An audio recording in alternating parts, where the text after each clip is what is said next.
We're just going to kind of run through as Mary Jo finishes.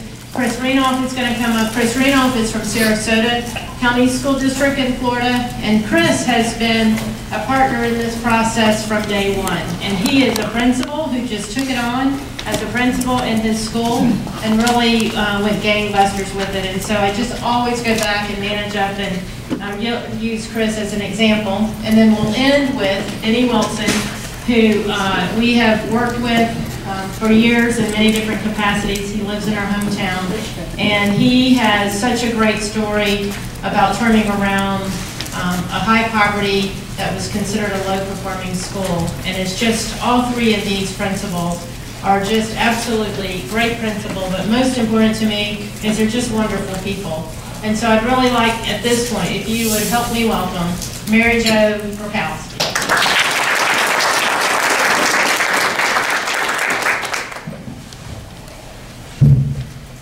Okay, is this too loud because I talk loud? Okay, all right, good.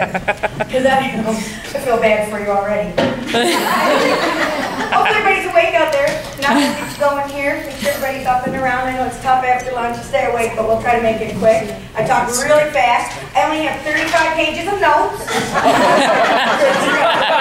I write big and talk fast. So we'll be okay.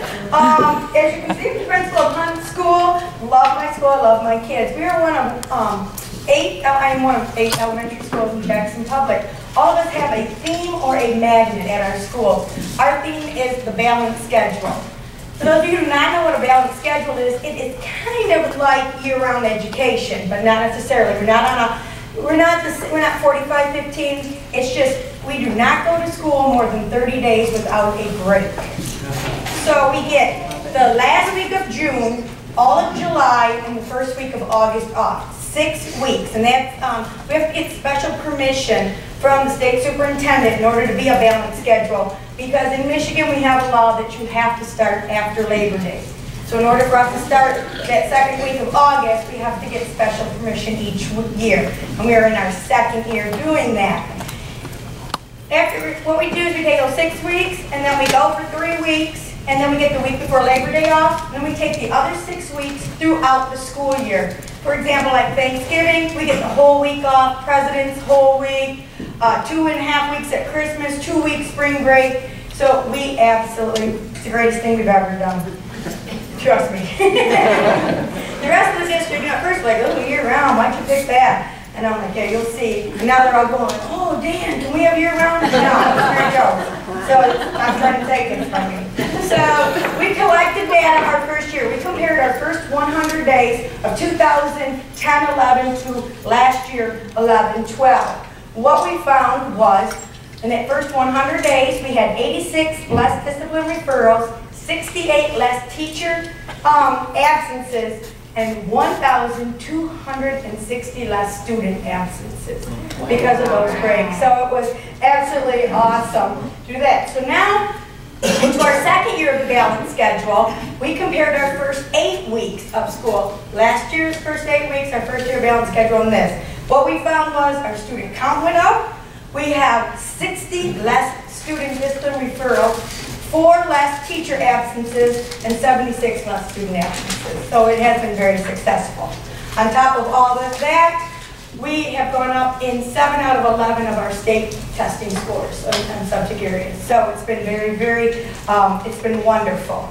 Our parents and staff absolutely love it. And on the student survey that we do under the parent area, the parent comment section, the #1 comment is what is working well at your child's school is the balanced schedule.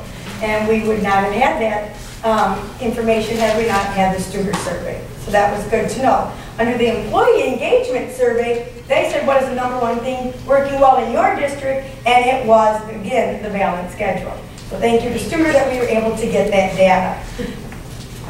For the first time ever in Jackson Public, let me go back a second here, you are allowed to bid into any building you want based on seniority.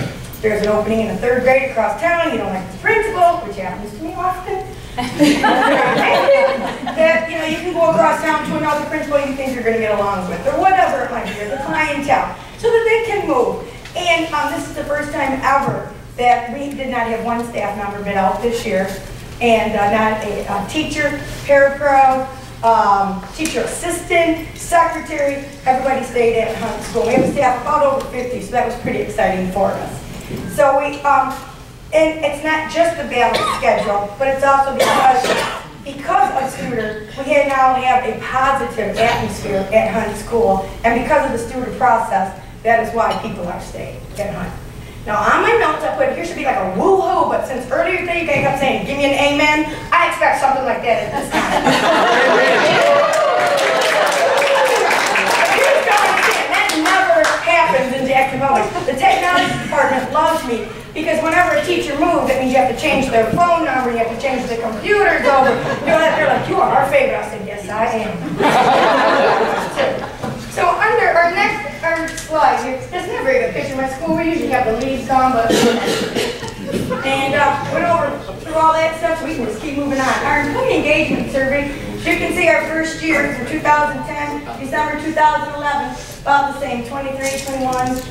Scores went up a little bit, and then you can see my big jump, May 2012. We went up quite a bit. We had less staff taking the survey, and we had more people. We have less staff in our building, and had more staff taking the survey, so that was quite exciting for us. I want a woo or amen on that one too, thank you. All right, so you want to know how we did it? Here we go. I need to take you back to my student introduction a couple years back. It began, my first impression, it began when we had to go to a mandatory meeting at 5 o'clock on a Friday afternoon. Who makes their principals go to a mandatory meeting at 5 o'clock in the afternoon besides Dan Evans? Okay, so I'm already in a good mood. Did I mention it was a half day of school that day? Yeah, and then, you know, that's when principals can sneak out when you need to, because, hey, you're going to get home on time that day. All right, so on top of that, did I mention it was President's Weekend and we get Monday off? Yeah, so we had the long weekend, so you're like, oh yeah, wow, I can hardly wait to go to this meeting. I was in a great mood. And so here we go, and we were going to go to this meeting, the group coming in called Studer. Know what Studer meant, who it was, didn't care at that point, so I was going to hate him. So it was customer service, and they were going to tell us how we could be better people and how we were going to be evaluated by parents. I'm like, uh-oh. Staff, I'm like, oh God, I'm going to die here. And that these surveys had a comment area, and on top of it all, it was anonymous. And I'm like, are you kidding me? Anonymous? Like, I can't even hate on the person that's hating on you. So this whole concept was kind of killing me here. And my mom always told me, Rachel, your worst problem is you can read everything on your face. You don't like something, we know. And unbeknownst to me, not my fault that Janet and Robin caught me rolling my eyes. I didn't find this out until about 2 weeks ago when they were up in, you know, they were in Michigan last week, and I'm like, okay, for my presentation, would you be offended if I said something? They go, oh, you mean the marriage that rolled around? All that? Boy, so I felt really good about that. So all I could think of going through this, like, oh, this is going to get ugly. I'm like, I'm just not going to like this. So, in a nutshell, number one thing on there, I hated it. Nonetheless, we, the administrative team, throughout the rest of that year and the summer, we had to go to meetings to become Studerized. And in August, we had to do a rollout to our staff. Well, you know how much I liked it. So we were given this packet, and you have to present it. No, you have to read it verbatim. Don't go off. And I'm like, all right. And so I always do what I'm told. I read it. I rolled my eyes as I read it. I read it verbatim, and I kept rolling my eyes. I informed my staff that every month they got to meet with me. In my very sarcastic tone, I explained to them that we would be doing rounding. And I said, we'd meet, I'd find out what's working well, who should be recognized, what tools do you need to make your job better? And pretty soon they're all rolling their eyes. And how can I help you? And their opinion? Thanks to the principal, they hated it too. So we're all on the same boat. So now, you want to know how did rounding go? Awful. It was the worst. We We hated it. Absolutely hated it. It was like, oh, take on my God, it's rounding time. That's why you sound on the announcement. It's rounding time. So we thought, as a staff, we were absolutely positive that if we were negative, that this process and these ladies would go away. And no, That is the truth. That's true. I couldn't shake these women. Everything. Because our school district is notorious for starting something. Lucy Calkins writing. Yeah, I can just do it a couple times, you know they're going to get rid of it. Yeah. And that's what happens when I just do stuff, it's going. It would go. And it just kept coming back. Month after month, and we're like, are you kidding me? And it finally came clear to us. One day they had a small group of us, of the administrators. It was just elementary, and it was the facilities directors and the special ed directors at that time. And Janet and Robin were presenting to us in our small group. And they asked us to take a few minutes and write down what's your what. I'm like, what? They should start paying attention more. They're coming back. So we asked questions from the last session. I have no idea. And they said, well, this is something we have presented before. You guys all know what it is. All the other So I sat there going, okay. I look around. All the other principals, they're just going to town right now. Oh my God. I have no idea. And they're going to ask me to present. And I have to be the first one because I was on the end. And I'm thinking I'm in trouble. So I nonchalantly looked at the guy next to me, next to me, like, shh. What's a what? He said, well, it's a, I have no idea. Go, what do you mean you have no idea? What are you writing? Because I'm just pretending. Are you kidding me? Listen, what's a what? She said, I have no idea. I'm like, you people got to start paying attention. And I'm like, well, listen. And I'm like, Pam, what's a what? She goes, I have no idea. I look down, all the principals going, I'm like, oh, good gosh. So I said, excuse me.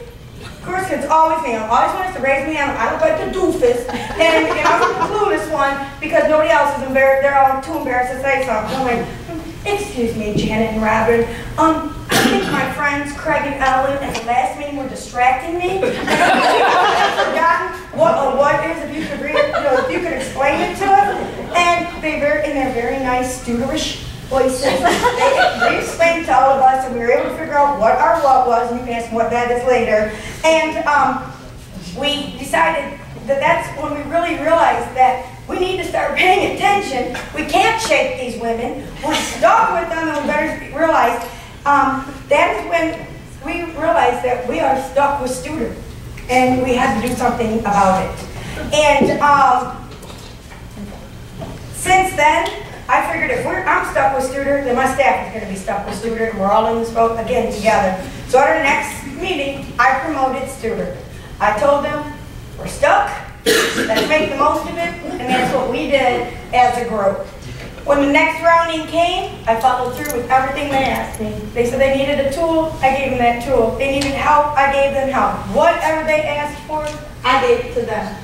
Now you can see the positive impact of rounding, except for the secretary. She hates rounding. Because when I'm done with rounding, everything I promised these teachers, oh, I'll order you that. Oh, yeah, no problem, I'll order you that too. Goes right to the secretary. She can't do all the work. She says, I hate students. So, we also, on top of that, we recognize our staff. You can see it real well with what we call wow cards. They're orange cards because our colors are orange and black. And anybody can recognize anybody with these wow cards. We do 5 a day, every morning, and announcements, 5 staff, students, doesn't matter. Whoever, they get announced that we need to say whatever they did. It could be the gym teacher writes, Mrs. Smith's class wear their gym shoes. The whole class wear their gym shoes. The kids think that's the greatest thing ever. So whenever they can be recognized, they like that. We discuss rounding at every one of our staff meetings now. Every month we have a staff meeting, we discuss it. We go over all the outcomes. Why can I not do something for you with our stock life report? I explained to them we don't have the funding at this time, or that was your responsibility. You should have ordered that stuff back, 3 months ago, and I told you to. So, you don't have marshmallows for your science project. So the staff now feels validated because they feel listened to, and they know that we are going to get things done. Our staff, they share with each other. I'm going to go back here. what we call toot your own horn.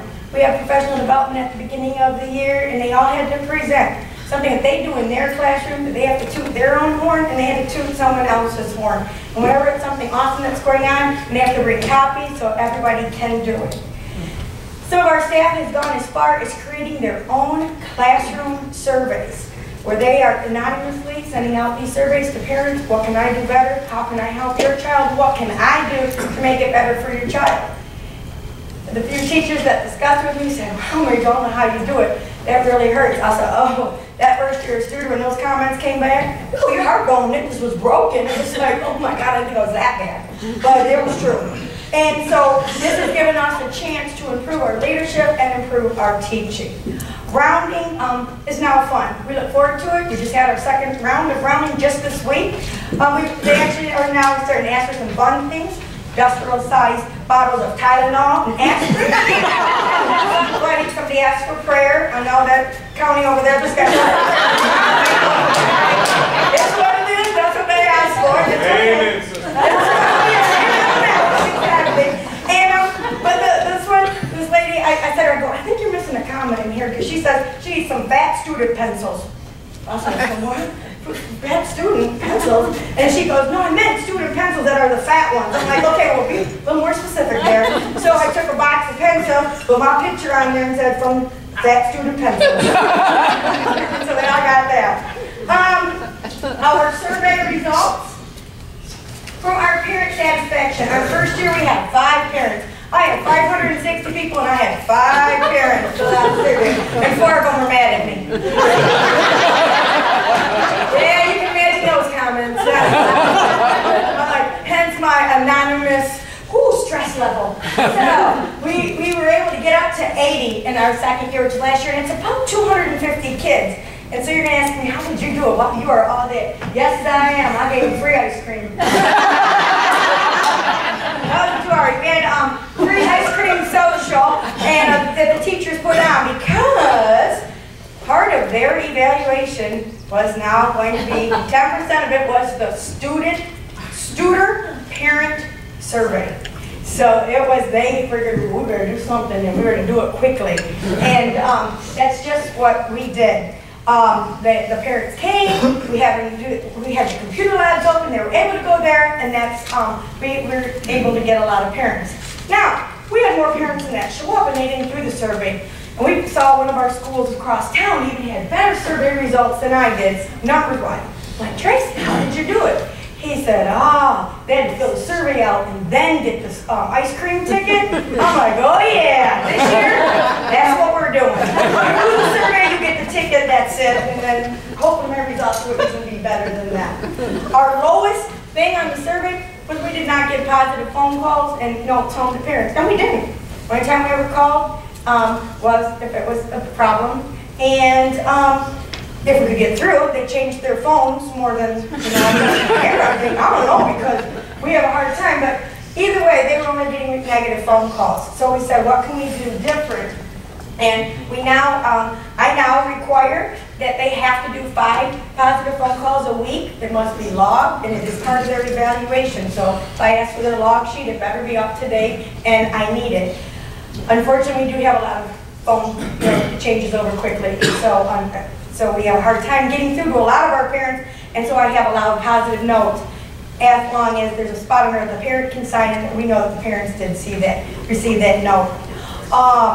At first, the teachers absolutely were resistant. They're not going to do it. Why should I have to do it? Blah, blah. And I'm like, it doesn't matter. You're going to do it. And they did. And what happened was wonderful. There's not a day that goes by that a teacher doesn't come up to me with the story. They said it's the greatest thing they've ever done. The parents are now answering the phone for us. And one of my favorite stories is Danielle, not her real name. Danielle was one of our first graders, very, very, very active.